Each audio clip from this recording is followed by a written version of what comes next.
Salut, bienvenue pour cette nouvelle exploration. Aujourd'hui, on va démystifier un concept dont tu as sûrement déjà entendu parler, mais qu'on va aborder d'une manière totalement différente. Oublie l'astrologie de magazine 2 secondes, d'accord? On va plonger ensemble, avec beaucoup de bienveillance, dans l'impact psychologique profond de l'ascendant. C'est un vrai bonheur de t'accompagner là-dedans, parce que tu vas le voir, ça peut littéralement changer la façon dont tu te comprends. Allez, c'est parti. Alors, petite question pour commencer. Tu as déjà remarqué ce truc fou qui se passe quand tu entres dans une pièce? Avant même que tu n'aies le temps d'ouvrir la bouche, il y a comme une atmosphère qui s'installe, une sorte d'énergie invisible, une vibration qui te précède. Décortiquons un peu cette fameuse énigme de la présence et du pouvoir des toutes premières impressions. En fait, ces ondes invisibles que les autres captent de manière hyper instinctive dans les premières secondes, ce n'est pas vraiment ton essence profonde, tu sais. Ce n'est pas ton intimité, c'est tout simplement ton ascendant. C'est ta manière la plus spontanée d'entrer en contact avec l'extérieur. Pour bien visualiser comment ça fonctionne mécaniquement, regardons de plus près le grand trio astrologique. C'est un peu comme les couches d'une planète. Tout au centre, t'as le soleil, ton noyau, ton identité profonde. Autour, il y a la lune, qui représente ton jardin secret émotionnel. Et à la surface, la couche extérieure, c'est l'ascendant. C'est vraiment ton élan vital, la façade ou l'armure que tu enfiles naturellement pour interagir avec le monde. Bon, et pour le calculer de façon précise, tu as absolument besoin de 3 choses. Ta date et ton lieu de naissance, évidemment, mais surtout l'heure exacte. Et oui, comme la Terre tourne, l'ascendant change à peu près toutes les 2 heures. Donc si tu ne le connais pas encore, c'est vraiment le moment de sortir ton carnet de santé ou d'appeler tes parents. Maintenant, si on regarde ça avec des lunettes de psychologue, cette histoire de façade prend tout son sens. Le truc génial ici, c'est le lien avec la psychologie de Carl Jung. Ton ascendant, ça correspond à ce qu'il appelle la persona. Et attention, ce n'est absolument pas un mensonge ou un masque pour manipuler les gens. Pas du tout. C'est une interface ultra naturelle, bienveillante et indispensable pour survivre et évoluer en société. Imagine un peu la scène.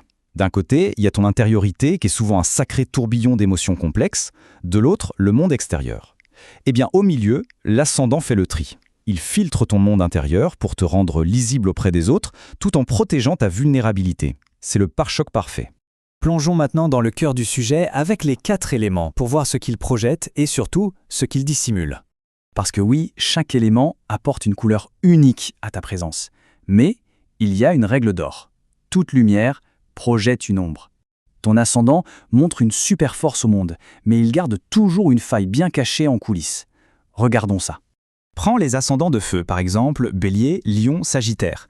Ce qu'ils dégagent, c'est un élan vital bluffant, beaucoup de charisme, de la spontanéité. Mais derrière cette lumière éblouissante, on trouve souvent une peur viscérale du rejet, de l'immobilité, ou même la trouille d'être quelqu'un de banal. Chez les ascendants de terre, donc Taureau, Vierge, Capricorne, c'est la stabilité incarnée. Ils ont l'air tellement matures et rassurants qu'on a envie de s'appuyer sur eux. Sauf que ce masque super solide cache souvent une résistance énorme au changement, une dépendance à la sécurité ou une autocritique épuisante. Ensuite, les ascendants d'air, Gémeaux, Balance, Verseau. Eux, ils projettent un charme fou, toujours en mouvement, hyper curieux. Mais cette agilité sociale est souvent un bouclier pour planquer une anxiété mentale constante. Beaucoup d'indécision ou même un détachement émotionnel qui sert d'autodéfense. Et pour finir, les ascendants d'eau, Cancer, Scorpion, Poisson. Ils dégagent une douceur et une empathie presque magnétique. Le revers de la médaille, une perméabilité totale. Ce sont de vraies éponges qui absorbent les émotions des autres, ce qui peut mener à une identité un peu floue et à une grande peur d'être trahi. En résumé, on est tous construits sur ce paradoxe. On a ce côté flamboyant qu'on offre aux autres et cette vulnérabilité qu'on couvre précieusement. Réaliser ça pour soi-même et le voir chez les autres, honnêtement, ça donne une sacrée dose de tolérance. Parlons d'ailleurs d'un phénomène super intéressant lié à ça, la fatigue de l'interface. Imagine un peu le choc interne quand ton noyau profond est naturellement très introverti, mais que ton masque social, lui, est extraverti à fond. Maintenir cette dynamique tous les jours, ça pompe une énergie folle. Tu connais ce sentiment quand tu rentres chez toi après avoir vu du monde et tu te sens complètement lessivé sans savoir pourquoi? C'est ce qu'on appelle la fatigue d'interface. C'est juste ton masque social qui pesait trop lourd par rapport à tes besoins profonds de calme. Rassure-toi, il y a des façons de soulager cette pression et de retrouver son équilibre. Bien sûr, ton ascendant ne changera jamais. Mais la bonne nouvelle, c'est qu'en apprenant à mieux te connaître, tu peux vraiment réduire la friction entre ton monde intérieur et ton interface. Et quand ces deux mondes finissent par s'harmoniser, tu te sens tellement plus authentique et beaucoup moins fatigué. Le secret, au fond, c'est d'arrêter de subir ce masque et d'apprendre à l'aimer.